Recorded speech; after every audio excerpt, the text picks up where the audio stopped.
friends, Shay here, and it's time for a wrap-up. So it's been a minute since I've done one of these more formal wrap-ups. In the month of March, I did a lot of reading vlogs, dedicated reading vlogs, dedicated reviews, things like that. So anything else that I've kind of wrapped up in the month, I'm not even going to talk about in this video. So we're just going to talk about the things that I haven't talked with you about yet. So let's go ahead and dive in. I'm going to start with the manga and comics because there's only 5 items we're going to talk about there, and then we're going to dive into the books I haven't mentioned yet. So first things first, I did finish up Waiting for Spring. Volume 14 was mostly side stories, but we do get the second half of the final chapter in this one, and I really love this series. It's one of my all-time favorite shoujos. I plan on doing a reread of the entire series very, very soon, but know that I am very pleased with this ending. I felt like it wrapped up everything I needed it to, and it was very satisfying. So if you have been kind of sitting on this, waiting to figure out if the ending is satisfying or not, it definitely is. Highly recommend. Next, I have Volume 11 of Daytime Shooting Star. Daytime Shooting Star. Oh, the last volume is either gonna make my day or break my heart. Everything's still on the fence. You don't know who she's gonna choose. I have inklings as to who. Of course, that's leaning towards my personal ship that I love in this series, but it's been so back and forth. I never know who Suzume is gonna end up with, and that's half the fun of reading this series. So if you've been following my channel at all, you know who my ship is, and so I'm hoping and praying that I'm happy in Volume 12. If not, then the whole series is getting on hold. I would be very, very mad. I could go look up spoilers, but I'm not going to because I feel like that's cheating. But anyways, I honestly hope and pray that my precious boy wins and that Suzume is happy in the end. That's all I really want for Suzume. So anyways, moving on. Alrighty, that is it for the manga. Let's move into the comic trades that I picked up. So I picked up Volume 2 of Scales and Scoundrel. This is Treasure Hearts. We learn a lot more about our main characters in this series. I feel like it breaks down really, really well, and the art is fantastic. Things are moving forward. We're kind of moving into the next arc of the story, and I'm very much looking forward to what's going to continue to happen in the series. So I'm going to continue to collect these as I find them. As you can see, I found this one used from the library, and you know what? I don't even care. As long as I get to read it, that's what matters to me. Next up, I have Volume 1 of Skyward. This is by a handful of different artists. In this one, we're following a young girl in a world where gravity doesn't really exist anymore. An incident happens when she is a baby and gravity is no longer a thing.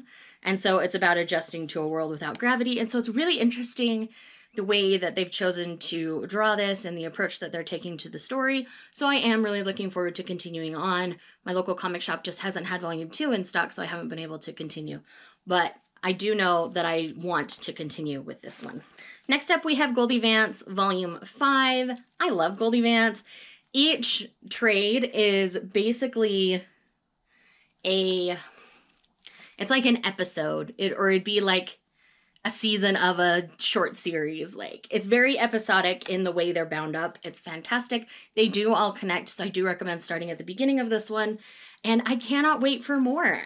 All the Goldie Vance that they want to give me, I will take, because Goldie Vance is amazing. Essentially, it's about this young teen girl who loves to solve crimes. She does it primarily at her dad's hotel. I believe that's based in Florida, but in this particular issue, they end up going to California and having an adventure there. So it's really interesting. I really enjoyed it. Alrighty, so let's get into the physical things I haven't talked to you about first, and then we'll get into the digital things. So first up, I Buddy Read Never Kiss a Duke by Megan Frampton. This is book 1 in the Hazards of Duke series. I Buddy Read this with Lindsay and Dylan. They're both linked down below, so go and definitely check them out. I loved this with so much of my being. This was a 4.5 star historical for me. This is great, witty, rom-com style historicals, and I've been missing that a lot. Haven't picked up a Tessa Dare in a minute. I've been picking up the heavier ones. So this was really refreshing. I'm definitely going to be picking up more Megan Frampton, and we love to support good humans in this house. Next up, another buddy read I did with Lindsay was Rainy Day Friends by Jill Shalvis. I love Jill Shalvis. As I've mentioned before, She is like my palate cleanse, and so Lindsay and I will occasionally put a Jill Shalvis in our buddy reads, and we both just kind of cleanse it out, and we love these. Each one we've read, we've really seriously enjoyed. I don't remember if I gave this one 4 or 5 stars, but this one, we have a woman who's dealing with the after effects of the death of her husband. So it does have a sad undertone to it, but again, it's really sweet, really hopeful. Definitely enjoy it. All right, next up, Act Your Age, Eve Brown, the conclusion to the Brown Sisters trilogy. I gave this one 4.5 stars. I do believe it is my favorite Brown sister book. I dock them a half star for a word that comes up in the sex scenes that I just personally can't deal with. So that's a me problem, not the book problem, which is why I always round it up to 5 stars on Goodreads, but it is a 4.5 star read, and I love it. I love it, love it, love it. Eve was an amazing character, and we definitely understood a lot more about Eve through getting to know Jacob, and Jacob was an interesting character all on his own, and they both stood out to each other in a way that was really fantastic, and the way that they bonded and the thing that they bonded over was also fantastic. We love it. I love it so much. So let's talk about kind of the bummer of all of the reads, and that is One Step to You by Federico Mochia, or Mochia. I'm not 100% sure how you say that. This is a Romeo and Juliet inspired story, but it takes every bad cliche in Romeo and Juliet and puts it into this book. So I personally didn't get along with this. I tend to be a little more particular of Shakespeare retellings, so do know that going into this. You can definitely judge it on your own. I mean, there was a Netflix show inspired by it, so clearly there are a lot of people out there who love this. But it was just not for me. I'm really sad because I really wanted to love it, but we can't win them all, right? Sadly for me, this one was not a win, and I will be getting rid of this. It won't be staying in my collection. I finally read The Warm Hug this month, and I adored this book so very much. Linus and Arthur both are really engaging characters on their own, but then you throw in all these misfit kids and their crazy powers, and it just becomes the sweetest thing. I mean, did this book do anything original? No. Is it a find yourself kind of journey? Yes. Do I care? No. I loved every second of this. This is a 5-star read. The way that TJ Klune's atmospheric writing just puts you right in the story. You don't really want to leave it. I tried to savor this as best I could, and I just really enjoyed this. So I highly recommend checking it out if you haven't. I know I'm really late to the party on this book, but it is a book that if you're feeling down, this is the kind of book you want to read, because it'll make you feel seen in your sad feelings, but it'll also give you that hope to help you continue to move forward.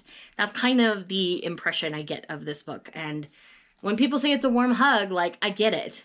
So I love this book. Definitely check it out. Now let's talk about one of my big surprises for this month, and that is Abel by Katie Robert. I loved this. I loved this so freaking much. I cannot wait to get my hands on Broderick, which is book 2 in the Sabine Valley series. Essentially, this is a 7 Brides for 7 Brothers inspired story where they all end up in polyamorous relationships from what I'm gathering. So I'm here for it. It's really interesting to read. And the enemies to lovers situation that's going on here, because Abel basically chooses the wife of his former best friend, whose father basically killed his father and tried to get rid of the entire family. And they come back and they basically claim these brides in a rite in Sabine Valley. When Abel claims Harlow, Eli says, I will fight you, I won't let you take her. And by right, Abel claims Eli at the same time. So this married couple has been claimed by Abel as a bride for the next year, and they have to figure out how to make it work together. They had to consummate the marriage, everything. Like, it is dynamic. It is angsty to the nth degree, and I was thriving on the dynamic. It was so good. This is a very Katie Robert heavy month, so you'll have to check out my other vlogs to see what else I read, aka Neon Gods, which is amazing. But yes, I love this series, and I cannot wait to keep going. Next is The Shadows Between Us by Trisha Levenseller. Now, I can understand why a lot of people love this, but it was not my cup of tea. I ended up giving this 3 stars. It was kind of middle of the road. I was really liking it, and then the ending happened, and I'm not one who loved the ending. I know there are people who do. That was not me. Sadly, that just didn't work for me. So anyways, I will be sending this book on, but like I say, this is a fantasy romance where evil wins, essentially. So it's a very Slytherin book. So if you're a Slytherin, like, live your best life and enjoy. Next up, we have The Devil in Her Bed by Kerrigan Byrne. I gave this 5 stars. I've given the whole series 5 stars. I've loved these books. In this one, we have Francesca getting her story, and we learn a secret about Francesca and her family dynamics, and it is so good because we meet someone from her past who knows her secrets, but she's keeping secrets from them as well. Oh my gosh, it's so good. It's basically childhood friends to enemies to lovers. It's a lot of things, and I really enjoyed it. I know not everybody did, but man, I really dig Kerrigan Byrne a lot, and I really enjoyed it. All right, one I'm going to briefly mention here is Mage Lord by Terry Mancour. This was an audiobook listen that I did. I have a dedicated review going up for this, so if it's not up already, I will leave it linked in the corners once it is. All you need to know is I gave this book 5 stars, and I loved and adored it, and I cannot wait to continue. All right, let's get into the ebooks and audiobooks that we haven't talked about yet. So the first one we're going to mention here is The Last Affair. This was a Harlequin Dare novel. And honestly, I gave it 3 stars. It was just kind of forgettable over time. I mean, I had a good time while I read it, but it's not a story that sticks. I mean, I don't even remember the characters' names right now. So that will kind of give you the idea of what's going on there. So I've got a few more I'm going to mention that I read, I believe, after Kindle Clear Out. I didn't do much reading after, if I'm honest. So there's only a couple things here to talk about. And then we've got Wanderlust by Lauren Blakely, which is narrated by Richard Armitage, who plays all sorts of amazing people, but mostly he plays the romantic lead in North and South. And he also plays Sir Guy of Gisborne from Hook, or Hood. Yeah, Hood. And it's so good. Or Robin Hood. I don't remember what that one's called, but I love him very, very much. And his narration was fantastic. I actually slowed it down because I was enjoying his voice so much. Because not only is he doing his British accent, he's actually speaking in French as well because he's in France. And it was fantastic. Loved it so very much. It was the best thing. I'm leaving that in, you know. Anyways, either way, thoroughly enjoyed that very, very much. Then I have The Wedding Gift by Carolyn Brown. Again, this was a really sweet novella, really short, really enjoyed it. And then we have my last but least moment, and that is Alpha Night by Nailani Singh, which is the last book I had to read in the Psy-Changeling universe. There's a new book coming out. I'm hoping to get approved for the ARC. Here's hoping. But anyways, I loved Alpha Night. It's my second favorite Psy-Changeling book ever. The first one is still Silver Silence. I love the bear pack so much, but we do get glimpses of the bear pack in this one because we're dealing with the wolf pack in Russia in this story. And it is so great because we see a Psy-Arrow submissive, which was a really interesting dynamic if you're familiar with the series at all. And then we obviously have the wolf alpha of this very strong pack. So I highly recommend it, and I really love the direction the series is going, and I cannot wait for more. So, hi friends, Editing Shay here real quick. So there is one book that I forgot to mention, and that is Life's Too Short by Abby Jimenez. This book is really, really great. I ended up giving it 4 stars. It is not my favorite in the trilogy, but it's my second favorite. My favorite does still happen to be the Happy Ever After playlist. Now, this one was a very powerful book. It does deal with cancer, so I'm putting that trigger warning out there. It also deals with kind of a child abandonment situation, which was part of the plot line, and it did make things slightly uncomfortable for me, being a woman who's dealt with infertility forever, a little uncomfortable. But anyways, besides that, I thought the dynamic between our 2 leads was great.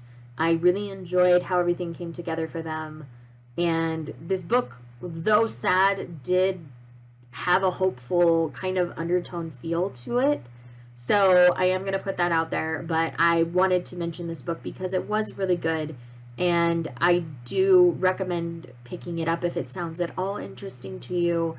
But again, I have to make sure that I caveat it with there is a sick main character and there is that child abandonment thing, because I know those things can make some people uncomfy and make their enjoyment of the book go down. So I wanted to make sure I put that out there for y'all. I mean, I didn't get along with the first book in the series because of the infertility stuff. I felt like by the end of the book it was really insensitive and it just didn't work for me.